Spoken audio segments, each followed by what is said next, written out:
नमस्कार, आप सभी का स्वागत है हमारे YouTube चैनल पर। आप ये सामने देख रहे होंगे सिक्कों से लदा हुआ, ये देखिएगा 5 रुपये का सिक्का है, 10 रुपये का सिक्का है और भी पुराने सिक्के हैं। ये जो पुराने ज़माने के हनुमान जी, ये लक्ष्मण जी, सीता मैया हैं और भी बहुत सारे सिक्के हैं।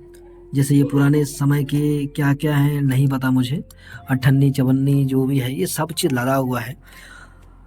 मित्रों, आप सभी को बता दूं, ये जो मयूर पंख लगा हुआ है, ऊपर छत्र विराजमान है और ये चौकोन घेरानुमा बना हुआ है, इसे हम बस्तरवासी माई जी का पालकी कहते हैं। माई जी का पालकी कहते हैं, यानी कि माई जी का पालकी इसलिए कहते हैं कि हम मानते हैं हमारा जो माता के प्रति लगाव है, हमारा विश्वास है कि माई जी यानी कि हमारी माता, हमारे बस्तर अंचल के देवी देवताएं हमारे पालकी में, हमारे डोली में, हमारे आंगा में, हमारे लाठी में, हमारे छत्र में मातेश्वरी चलायमान रूप में विराजमान होते होंगे। और इसे देखकर आपको लग रहा होगा कि क्या का बना हुआ है। ये जो आकार बनाया जाता है खास करके नीम का पेड़ का या फिर बेल के पेड़ से लकड़ी का उपयोग करके बनाया जाता है और उसको आकार दिया जाता है चौकोरनुमा। जैसे ये देख रहे हैं, चारों कोने में मयूर के पंख लगे हुए हैं सजाने के लिए, बीच में छत्र लगा हुआ है और उसको चारों तरफ से साड़ी को पहनाया गया है जैसे कोई लहंगा पहना हो। और उसके बाद सजाने के लिए इनको सिक्कों से लदाया गया है। चारों तरफ देखिए सिक्का लगाया हुआ है, इस चारों तरफ देखिए, आगे से पीछे से सब तरफ सिक्का लगा हुआ है, इसको सजाया गया है। मतलब माई जी का श्रृंगार है ये।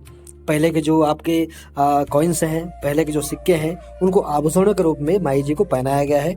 मूर्ति को अगर सजाते हैं तो मूर्ति में, माई जी की मूर्ति में, माई जी की प्रतिमा में सोने के, चांदी के आभूषण पहनाए जाते हैं।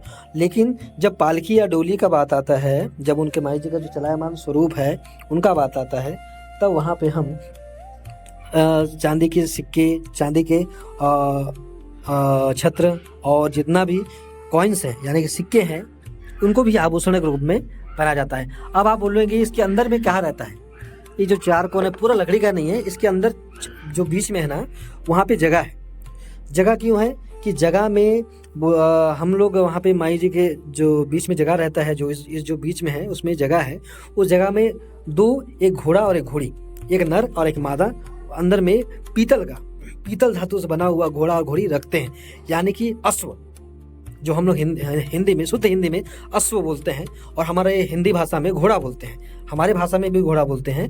उस घोड़ा और घोड़ी को रखा जाता है और उनको मानते हैं कि माता का जो सवारी है, घोड़ा और घोड़ी, उनको उनके जो क्या बोलते हैं, उनके स्वरूप में उनको घोड़ा और घोड़ी को वहाँ पे रख दिया जाता है और उसको प्राण प्रतिष्ठा करके हल्दी चंदन से लेप करके फिर उसको पूजा जाता है। पूजने के बाद उनको श्रृंगार किया जाता है और उसको हमेशा देवी देवताओं के साथ, जैसे आप देख रहे होंगे हमारे मंदिर में माई जी का प्रतिमा के साथ इनका भी स्थान दिया गया है, रखा गया है पूजा हेतु।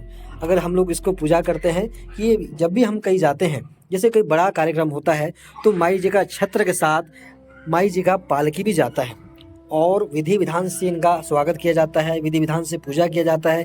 जैसे हम यहाँ बैठ के माई जी का पूजा कर रहे हैं, माई जी का आरती कर रहे हैं, जहाँ पे हम पूजा करने जाते हैं वहाँ भी इसको विधि विधान से पूजा किया जाता है और इनका नियम तह इसका उपासना किया जाता है।